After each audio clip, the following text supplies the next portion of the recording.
Hello viewers and students, आपका साथ की नई क्लास नई वीडियो में बहुत बहुत स्वागत है। आज एक और इंटरेस्टिंग वीडियो में आपके सामने लेकर के आया हूँ। नया चैप्टर है, अपना खनिज से संबंधित चैप्टर चल रहे हैं। सेकेंड ईयर की क्लास चल रही है। जो दूसरे मेरे स्टूडेंट्स हैं जो भले सेकेंड ईयर में नहीं हो, पर उनका अगर चैप्टर ये लगता है उनके सिलेबस के अकॉर्डिंग, तो वो जरूर देखें, अच्छे से नोट्स बनाएं, अच्छे से लिखें। लास्ट में इनका एक हर यूनिट वाइज, हर चैप्टर वाइज अगर हो सका मुझसे तो आईएमपी क्वेश्चन आपको अवेलेबल करवा दूंगा, वो भी वीडियो के माध्यम से करवा दूंगा, तो आप सभी देख सके। बाकी ग्रुप में तो मैं डालता ही हूँ, ठीक है। तो आज एक नया चैप्टर क्या है कि लौह अयस्क। कौन सा चैप्टर है? लौह अयस्क यानी आयरन ओर। देखो, आयरन और स्टील सुना होगा आपने, आयरन स्टील। क्या सुना होगा? Iron steel. आयरन स्टील होता है लौह इस्पात होता है। क्या होता है? लौह इस्पात। अगर लिखा हुआ है तो वो आपसे पूछ रहा है कि लौह स्टील यानी कि आयरन और स्टील के बारे में पूछ रहा है। अगर लौह अयस्क पूछ रहा है, अयस्क क्या होता है? कच्ची धातु, रॉ मटेरियल जिसको बोलते हैं ना अपन हिंदी में, सॉरी इंग्लिश में, रॉ मटेरियल, कच्ची धातु, कच्चा उत्पाद, तो वो और कहलाता। और यानी कि अयस्क है। जैसे कि मैंने पहले भी बताया था आपको, बॉक्साइट भी एक अयस्क है, जो जिसमें उसके अंतर्गत दूसरी धातुओं को मिलाने से नई धातुओं का निर्माण होता है। बॉक्साइट के अंतर्गत धातु मिलाने से एल्यूमिनियम का निर्माण होता है। इसी प्रकार लौह अयस्क में दूसरी धातुओं को मिलाने से लौह इस्पात यानी कि स्टील। स्टील नाम सुना है? स्टील आपने? तो स्टील के बर्तन भी होते हैं, स्टील की मशीनें, हजारों चीजें स्टील से बनती हैं, ठीक है ना। स्टील के आपके पास घर में बर्तन भी होंगे, ठीक है। तो जो ये लौह अयस्क यानी कि अयस्क क्या है कि और यानी कि कच्ची धातु अयस्क कहलाती है। अब इसके अंतर्गत हम दूसरी धातुओं का मिश्रण करेंगे, इसको परिष्कृत करेंगे, फिर दूसरी धातु का मिश्रण करेंगे, तो उससे क्या बन जाएगा? एक नया स्टील बन जाएगा। क्या बन जाएगा? स्टील या इस्पात, ठीक है। तो आज हम इसी के संबंध, एक तो इसका क्या महत्व है, इसकी क्या परिभाषा हो सकती है, ये किस प्रकार है, और इसके कौन कौन से प्रकार हैं, आज इस वीडियो में हम इन दो चीजों का मेनली अध्ययन करेंगे। तो चलो स्टार्ट करते हैं वीडियो। देखें, लौह अयस्क यानी आयरन ओर, ठीक है। लौह अयस्क को लोहे की कच्ची धातु भी कहा जाता है। लौह अयस्क को लोहे की कच्ची धातु भी कहा जाता है। आपसे अगर ये क्वेश्चन पुटअप हो कि लौह अयस्क, लोहे की कच्ची धातु किसे कहा जाता है, इसका विस्तार पूर्वक वर्णन कीजिए। तो इसका आंसर क्या होगा? लौह अयस्क को ही लोहे की कच्ची धातु कहा जाता है। यह कच्ची धातु और की दशा में मिट्टी में मिली होती है। और यानी कि वही क्या? अयस्क। इंग्लिश में अगर कहीं पर भी आपको और ORE वर्ड देखने को मिलता है तो वो किसका घोतक है या द्योतक है? वो है अयस्क का। तो ये धातु जो है ना, और यानी कि अयस्क, मिट्टी में मिले होते हैं, ठीक है ना। अब अशुद्ध लोहे के साथ, अब देखो ऐसी बहुत कम चीजें हैं जो शुद्ध रूप से भूगर्भ से या पृथ्वी के भूगर्भ में से निकाली जाती है। तो बहुत सारी चीजें ऐसी होती है जिनका शुद्धिकरण, परिष्करण, जहाज प्लवन विधि है, अनेक विधि है, जो आपने 10वीं 12वीं में 10वीं तक पढ़ी होगी, 12वीं में तो कैसे खैर पढ़ोगे, जिसके साइंस है आगे वो पढ़ सकता है। आपने तो शायद ज्योग्राफी ली होगी 11 12 में भी। तो जिन्होंने 10th में पढ़ा था कि साइंस के अंतर्गत की जहाज प्लवन विधि होती है, ये वाली विधि, वो वाली विधि, इस तरह की विधि, इस तरह की विधि, तो वो विधि क्या करती है? किसी भी धातु, किसी भी अयस्क, किसी भी रसायन का शुद्धिकरण करती है। क्या करती है? शुद्धिकरण। उसका मेनली प्योर, अब जैसे कि सोना है, चांदी है, अयस्क बॉक्साइट है, ये जैसे कि एल्यूमिनियम है, लोहा है, आयरन है, स्टील है, ये सभी का जैसे कि खोदा और निकाल लिया, ऐसा होता है। जिस तरह अगर मैं आपको बांसवाड़ा की बात बताऊं, बांसवाड़ा के पास में भी कोई ऐसा क्षेत्र लगता है जहां पर असीम सोने के भंडार है। किसके? सोने के भंडार है। क्या वो सोना का भंडार है, लेकिन क्या निकाला और सीधे जुआरी को दे दिया, ले भाई इसको बेच और पैसा हमको दे? नहीं हो सकता। क्यों नहीं हो सकता? क्योंकि उसके साथ अनेक मतलब 100 किलो, या मान लीजिए, चलो इतना बड़ा उदाहरण नहीं देता हूं, 10 किलो अगर वो भूखंड में से सोने से संबंधित या गोल्ड से संबंधित धातु निकाली है, उस 100 या 10 किलो में से केवल 1 ग्राम या 2 ग्राम प्योर सोना निकलेगा। 10 किलो में से 1 ग्राम या 2 ग्राम मुश्किल से प्योर सोना निकलेगा। तो वो सब शुद्धिकरण के अंतर्गत जो दूसरे धातु हैं वो निकल जाते हैं, हट जाते हैं, ठीक है। तो इसी तरह कुछ इसका भी होता है कि जो लौह अयस्क है यानी कि आयरन ओर है, ये मुख्य रूप से सीधा स्टील के रूप में नहीं निकलता है, ये आयरन ओर यानी कि लौह अयस्क के रूप में निकलता है, कच्चे लोहे के रूप में निकलता है। कहाँ से? पृथ्वी की धरातल से, खदानों के द्वारा। अब उसके साथ साथ अशुद्ध लोहा, अब देखो शुद्ध तो वो हुआ जो स्टील बन गया, शुद्ध तो वो हुआ जो स्टील बन गया, जो शुद्ध नहीं है वो अशुद्ध लोहा कहलाएगा, अशुद्ध कहलाएगा ना। ठीक है, समझ गए यहाँ तक? अच्छी बात है। अशुद्ध लोहे के साथ क्या क्या होता है देखो, एक तो मिट्टी, एल्यूमिना, चूना पत्थर, मैग्नीशिया, फास्फोरस, सिलिका आदि अनेकों अनेक तत्व या क्या बोल सकते हैं हम, धातु होती है। आगे देखें, इन्हें बाद में भट्टियों में गलाकर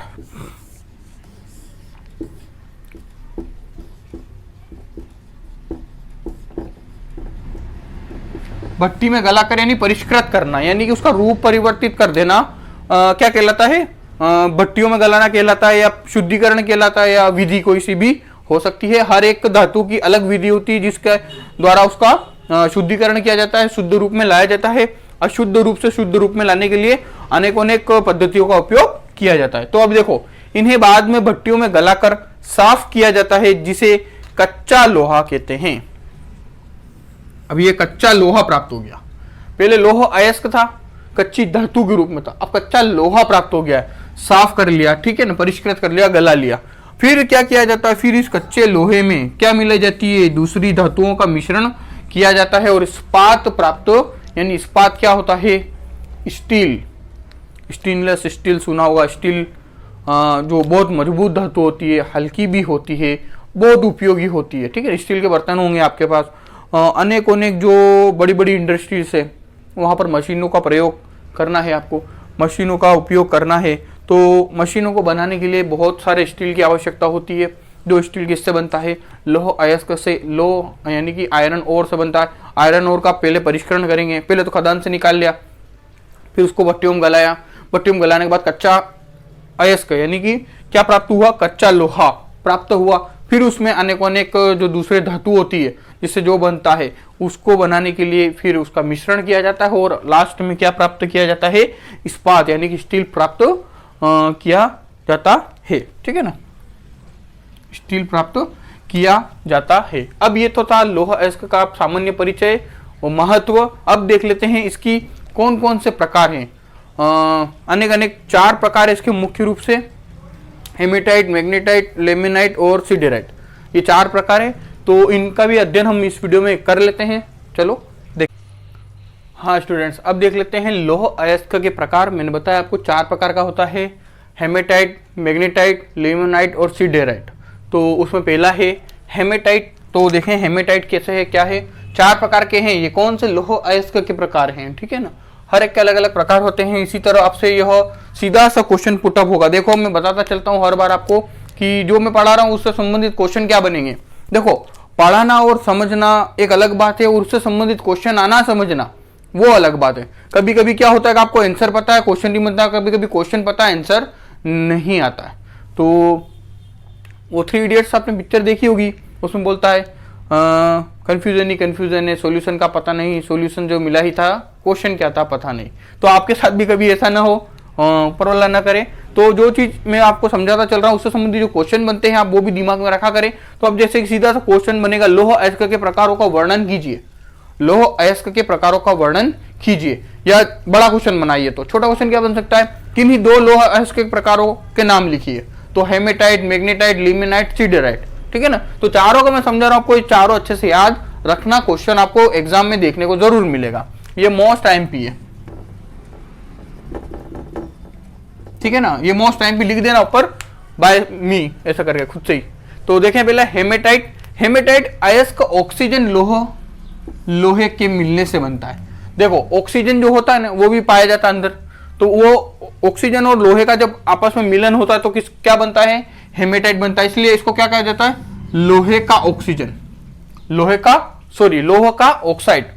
क्या बोलते हैं इसको? लोहे का ऑक्साइड, लोह ऑक्साइड बोलते हैं। आयरन ऑक्साइड,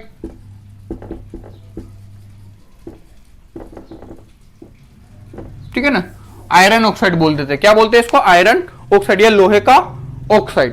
तो लोहे का ऑक्साइड किसे बोला जाता है? अगर ये क्वेश्चन छोटा सा बनता है तो क्या बनेगा? हेमेटाइट को बोला जाता है। क्यों बोला जाता है? क्योंकि इसमें ऑक्सीजन और लोहे के अंश पाए जाते हैं, या हम सीधा सा बोल सकते हैं हेमेटाइट में ऑक्सीजन प्लस लोहा उपस्थित होता है। इसमें लौह अंश की मात्रा देखो, पढ़ रहे हैं अपन लौह अयस्क, तो अब जैसे सबसे पहली बात मैं बताना एक चीज भूल गया कि लौह अयस्क के प्रकारों का वर्गीकरण किस प्रकार किया गया। एक तो रासायनिक अभिकरण के द्वारा, दूसरा है कि लौह अंश की मात्रा के आधार पर पीट, बिट्यूमिनस, लिग्नाइट और पीट, ये जो चार प्रकार, ये कोयले के प्रकार है। तो कोयले की अधिकता के कारण या उसकी उष्मा या उसकी शक्ति के कारण उसका वर्गीकरण किया गया। इसी तरह लौह अयस्क का वर्गीकरण किया गया है लौह अंश की मात्रा के आधार पर। लौह अंश की मात्रा कैसे, कि किसमें लौह का अंश ज्यादा है। अब जिसमें लौह अंश ज्यादा होगा उसको साफ करने में दिक्कत नहीं होगी, उसमें खर्चा कम लगेगा और मुनाफा भी ज्यादा होगा, या वो उत्पाद भी अधिक होगा। अब एक जैसे कि दो खान है, दो खदान है, एक खदान ये है, एक खदान ये खदान का नाम ए है, ये खदान का नाम बी है।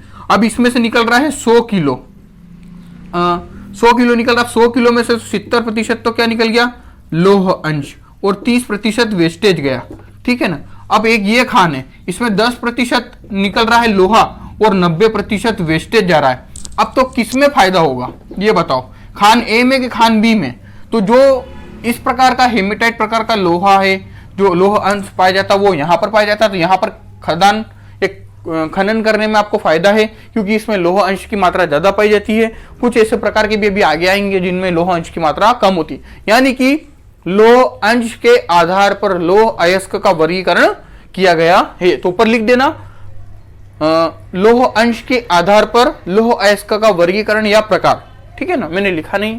तो देखें, हेमेटाइट ऑक्सीजन प्लस लोहा मिलकर बनता है, इसलिए लोहे का ऑक्साइड या आयरन ऑक्साइड के नाम से इसको जाना जाता है। अब इसमें देखो, हर किसी में ये जरूर आएगा और यही याद रखना है, ये आईएमपी है, वेरी वेरी आईएमपी। लोहे की अंश की मात्रा कितनी होती है हेमेटाइट में, 60 से 70% तक लोहे का अंश पाया जाता है। यह सर्वोत्तम प्रकार का लोहा होता है या धातु होती है, ठीक है ना, ये सर्वोत्तम प्रकार का धातु होता है। क्यों होता है, क्योंकि इसे आसानी से क्या किया जा सकता है, साफ किया जा सकता है। अब देखो 100 में से 70% तो लोहा है, तो 30% का परिष्करण करना पड़ेगा। अब या तो फिर 10% करना, बार बार एक ही चीज को करना पड़ता है। अब इसमें साफ करने में आसानी होती है, क्यों, क्योंकि इसमें 60 से 70% लोहा अंश पाया जाता है। किसमें, हेमेटाइट में पाया जाता है। अब इसका रंग कैसा होता है, यह लाल रंग का भी हो सकता है, यह सिलेटी रंग का भी हो सकता है। दो तरह के हेमेटाइट होते हैं, या तो वो लाल रंग का होगा या वो सिलेटी रंग का होगा। यह प्राय किस शैलों में पाया जाता है, देखो ये भी मैंने अवसादी शैल है। मैंने बताया था आपको 3 प्रकार की शैलें होती है, एक होती है आग्नेय शैलें, एक होती है अवसादी शैलें और एक होती है कायांतरित शैलें। अवसादी शैलें जैसे ग्रेनाइट, आग्नेय शैलें जैसे ग्रेनाइट, अवसादी शैलें जैसे चूना पत्थर, और कायांतरित शैलें जैसे कि हीरा हो गया वगैरह, दूसरे जो होते हैं संगमरमर हो गया, वो कायांतरित शैलों के अंतर्गत आता है। तो जो दूसरे नंबर की होती है अवसादी शैलें, उसका उदाहरण कौन सा है, हेमेटाइट। यानी कि जहां पर अवसादी शैलें पाई जाएगी वहां पर मे भी पॉसिबल हेमेटाइट लोह अयस्क पाए जाए। तो ये भी आप याद रखना कि इन शैलों में पाए जाते हैं। जिनको इनका वर्गीकरण नहीं पता वो तीनों का नाम लिख ले, वापिस बोल रहा हूं मैं, ऊपर लिख दे शैलों का वर्गीकरण, एक साइड में नोट डाल के क्या लिखोगे, शैलों का वर्गीकरण, चट्टानों का वर्गीकरण। तो एक तरफ लिख दो आग्नेय शैलें, दूसरा बीच में लिख दो अवसादी शैलें, और तीसरा लिख दो कायांतरित शैलें, ठीक है ना। अगला है विश्व में इस प्रकार की धातु, यानी कौन सी धातु, हेमेटाइट, कहां पर मिलती, इंग्लैंड, यूएसए की सुपीरियर झील। सुपीरियर झील जानते हो ना, ईरी, ओंटेरियो, मिशिगन, ये सभी झीलें मिलकर महान झील बनाती है सुपीरियर झील। कहां पर है, यूएसए प्लस कनाडा की सीमा पर स्थित है। ईरी, ओंटेरियो, हॉर्न्स और मिशिगन, ये 4 झीलें या 5 झीलें टोटल है, वो मिलकर सुपीरियर झील, विश्व की सबसे बड़ी झीलों का समूह है ये, याद रखना। तो और ब्राजील में, अल्जीरिया तथा भारत में भी इस प्रकार का लोह अयस्क पाया जाता था। तो ये था हेमेटाइट। तो हेमेटाइट संबंधित ये सभी चीजें आपको याद रखनी है। अब देख लेते हैं दूसरा, नेक्स्ट मैग्नेटाइट।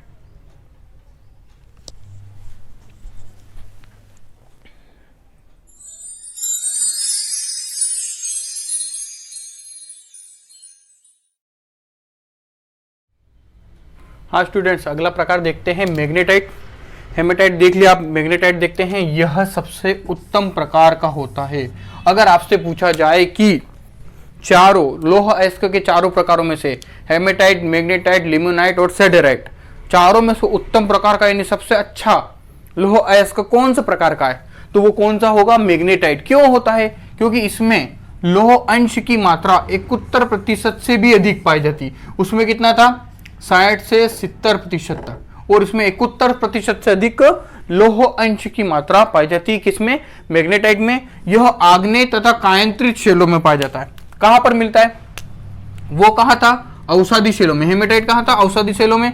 और यह है आग्नेय एवं कायांतरित शैलों के अंतर्गत पाया जाता है। जो कायांतरित शैल है और ये जो आग्नेय शैल है उसमें रोम छिद्र हो जाते हैं। उन रोम छिद्रों के अंतर्गत या उन शैलों के छिद्रों के अंतर्गत, दरारों के अंतर्गत मैग्नेटाइट उत्तम प्रकार का लोह अयस्क पाया जाता है। यह काले रंग का होता है। किस रंग का होता है? काले रंग का। और वो कैसा था? सिलेटी रंग का था, लाल या सिलेटी रंग का। ये कैसा है? काले रंग का। ये पूरा डिफरेंस याद रखना होंगे आपको अच्छे से, ठीक है। इसके साथ गंधक, फास्फोरस, टिटेनियम आदि अशुद्ध धातु पाई जाती है। उसके साथ भी क्या पाई जाती थी? मैंने लिखवा दिए। इसके साथ भी कुछ अशुद्ध धातु, ये सब का परीक्षण करना होता है। फिर क्या प्राप्त होता है? लोह अयस्क या लोह अयस्क प्राप्त होता है। ये सभी जो होती है, इसके साथ क्या क्या मिलता था? वो गंधक, फास्फोरस, टिटेनियम और अशुद्ध धातु कई प्रकार की पाई जाती है। यह मुख्य रूप से भारत, स्वीडन, पूर्व सोवियत संघ में प्राप्त होता है। तो ये था मैग्नेटाइट। सबसे मुख्य बात इसकी ये याद रखना, यह उत्तम प्रकार का होता है क्योंकि इसमें लोह अंश की मात्रा 71% से अधिक पाई जाती है। यह काले रंग का होता है। यह मुख्य रूप से कायांतरित एवं आग्नेय चट्टानों या शैलों में पाया जाता है। इसका मुख्य उत्पादक क्षेत्र कौन कौन से है? भारत है, स्वीडन है और पूर्व सोवियत संघ मुख्य रूप से है। अब देख लेते हैं दो जो और बच्चे हैं उनको थोड़ा जल्दी जल्दी करेंगे। अगर आप इसको चार्ट के माध्यम से बना सके तो और बेहतर बात है कि किस तरह पहला, दूसरा, तीसरा, चौथा लिख दे, फिर उसमें रंग, स्थान और क्या कहते हैं प्रकार और लोह अंश की मात्रा, ऐसे करके आप चार्ट भी बना सकते हैं। इतना लॉजिक आपके पास होना चाहिए। थोड़ी मेहनत आप भी करें, थोड़ी मेहनत मैं भी कर रहा हूँ, ठीक है ना। तो देखते हैं अब थर्ड नंबर का। हाँ स्टूडेंट्स, अब देख लेते हैं लिमोनाइट। हेमेटाइट, मैग्नेटाइट के बाद आता है लिमोनाइट। यह लोह अंश की, इसमें लोह अंश की मात्रा 40 से 60% तक होती है, ठीक है। यह पीलापन लिए हुए होता है। इसका कलर फिक्स नहीं है, पीलापन लिए लेमन टाइप होता है। यह औषधि एवं परतदार चट्टानों में पाया जाता है। कहां पर पाया जाता है? औषधि एवं परतदार चट्टानों में पाया जाता है, ठीक है। इसमें लोह और ऑक्सीजन प्लस हाइड्रोजन, किसमें? लोहा, ऑक्सीजन और हाइड्रोजन की मात्रा पाई जाती है अधिक, तो वो है लिमोनाइट, ठीक है ना। तो ऑक्सीजन प्लस हाइड्रोजन भी इसके अंतर्गत मिश्रित होता है। यह फ्रांस एवं इंग्लैंड में पाया जाता है। फ्रांस, देखो विश्व में तो फ्रांस और इंग्लैंड में पाया जाता है और भारत में मिर्जापुर, यूपी, मिर्जापुर, यूपी, बिहार, आपने नाम सुना है मिर्जापुर? एक वेब सीरीज भी चली थी, वो भी बहुत पॉपुलर हुई थी। तो मिर्जापुर और ये गढ़वाल क्षेत्र जो है वहां पर क्या पाया जाता है? लिमोनाइट प्रकार का लोह अयस्क पाया जाता है। और अगला आता है लास्ट, चौथा आपका सीडेराइट। क्या है?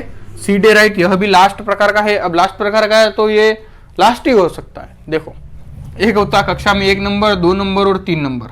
जो फर्स्ट नंबर वाला है, जो फर्स्ट को ही बताएगा वो सुपीरियर है, और जो लास्ट है, जो थर्ड है, वो लोएस्ट होता है उसके अंतर्गत, क्रमांक के अंतर्गत। कभी भी कोई थर्ड जो नंबर लाने वाला है वो कभी न कभी फर्स्ट भी हो सकता है। आप ऐसा ना सोचे कि मेरे 10वीं में थर्ड डिवीजन बना है, मेरे तो 10वीं में थर्ड डिवीजन बना, मैं कैसे फर्स्ट डिवीजन बनाऊंगा 12वीं में या अगली क्लास में। तो ऐसा मेंटेलिटी न रखें। कभी भी थर्ड डिवीजन वाला फर्स्ट डिवीजन हो सकता है और फर्स्ट डिवीजन वाला थर्ड डिवीजन हो सकता है। ये आपके प्रिपरेशन पर डिपेंड करता है।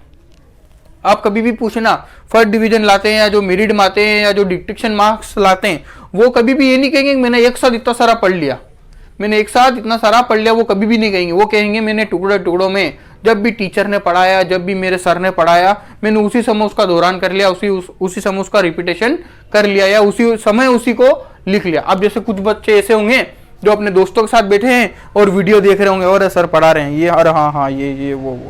और कुछ बच्चे ऐसे भी होंगे जो अच्छे से टेबल पर मोबाइल को रख करके वीडियो को देखते हुए, वीडियो को पुश करते हुए, नोट्स बाय नोट्स जैसे मैं समझा रहा हूँ वैसे वो लिखते जा रहे हैं, वैसे समझते जा रहे हैं। उनको कहीं दिक्कत हो तो वो वीडियो को बार बार रिपीट करके देख रहे हैं। ऐसे स्टूडेंट्स ही कल को जाके फर्स्ट डिवीजन बना सकते हैं। जो दोस्त आराम से अपने दोस्तों के साथ बैठे हुए और वीडियो देख रहे हैं, अरे सर देख यार कैसे सर पढ़ा रहे हैं, ये ऐसे पढ़ा रहे वैसे पढ़ा रहे, कुछ ऐसे भी हैं, हमें पता है।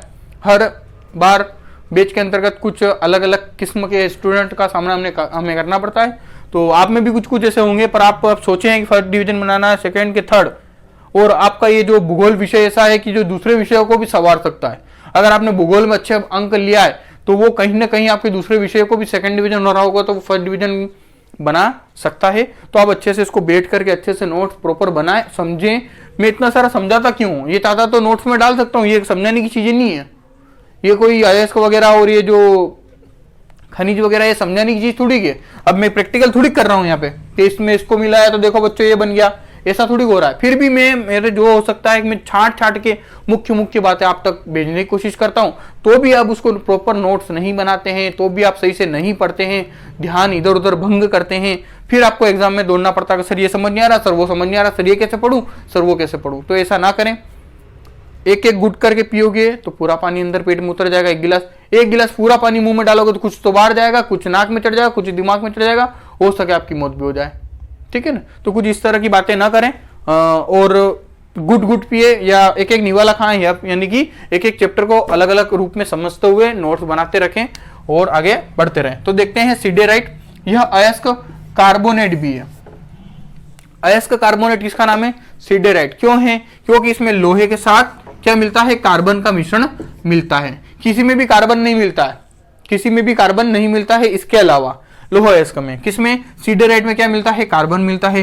लोह अंश की मात्रा बहुत कम होती है, 10 से 48% तक पाई जाती है। इसका रंग कैसा होता है? भूरा होता है, निम्न श्रेणी का होता है। अब ये निम्न श्रेणी का क्यों होता है?